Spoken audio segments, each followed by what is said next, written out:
국내 신종 코로나 바이러스 감염증 유행이 지속 중인 가운데 7일 신규 확진자 수는 400명대 후반을 나타냈습니다.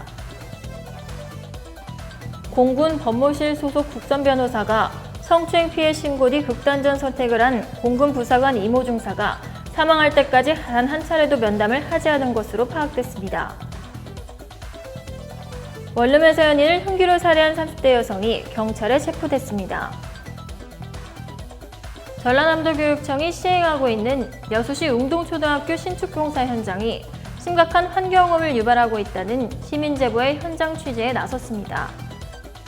자세한 소식은 잠시 후 뉴스에서 전해드리겠습니다. 시청자 여러분 안녕하십니까? SDTV 뉴스 이수정입니다. 국내 신종 코로나 바이러스 감염증 유행이 이어지는 가운데 7일 신규 확진자 수가 400명대 후반을 기록했습니다.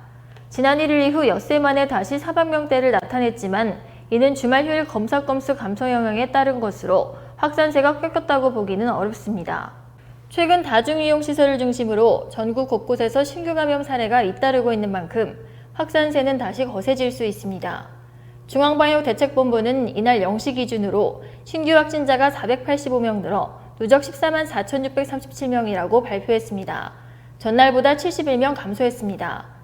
최근 대규모 감염 사례보다는 일상 공간을 중심으로 다수의 중소규모 집단 발병 사례가 나오면서 일일 확진자 수는 400명대에서 700명대를 오가고 있습니다. 부대 내 성추행 피해를 호소했으나 공군 당국의 은폐와 회유에 시달리다 극단적 선택을 한 공군 부사관이 생전 국선 변호인에게도 제대로 보호받지 못하고 방치된 것으로 드러났습니다.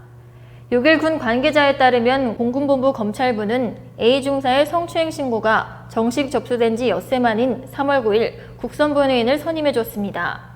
A 중사는 이미 국선 변호인 선임 나흘 전 피해자 조사를 받았으나 국선 변호인의 도움을 받지 못하고 홀로 출석한 것으로 드러났습니다.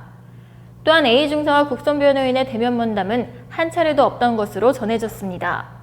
국선 변호인과 전화통화를 한 횟수도 4월 27일과 5월 17일 등 두 차례에 불과합니다. A 중사에 선임된 국선 변호인이 자신의 결혼과 코로나19 관련 격리 조치 등 개인 사정을 이유로 A 중사에 대한 법적 조력이란 역할을 사실상 방기했다는 게 유족 측 주장입니다. 휴대전화에서 자신의 연락처를 지웠다는 이유로 연인을 흉기로 살해한 30대 여성이 경찰에 체포됐습니다. 전북 전주 덕진경찰서는 살인 혐의로 A씨를 붙잡아 조사 중이라고 7일 밝혔습니다. A씨는 전날 낮 12시 16분쯤 전주시 덕진구의 한 원룸에서 연인 관계인 남성 B씨를 흉기로 찔러 살해한 혐의를 받고 있습니다. A씨는 주변 신고로 출동한 경찰의 현행범으로 체포됐습니다. B씨는 바로 병원으로 옮겨졌으나 결국 숨을 거뒀습니다. A씨는 B씨 휴대전화에 자신의 연락처가 삭제된 사실을 알고 격분에 범행한 것으로 알려졌습니다. 경찰 관계자는 현재 A씨를 상대로 범행 동기 등 정확한 경위를 조사하고 있다며 조사를 마치는 대로 구속영장을 신청하겠다고 말했습니다.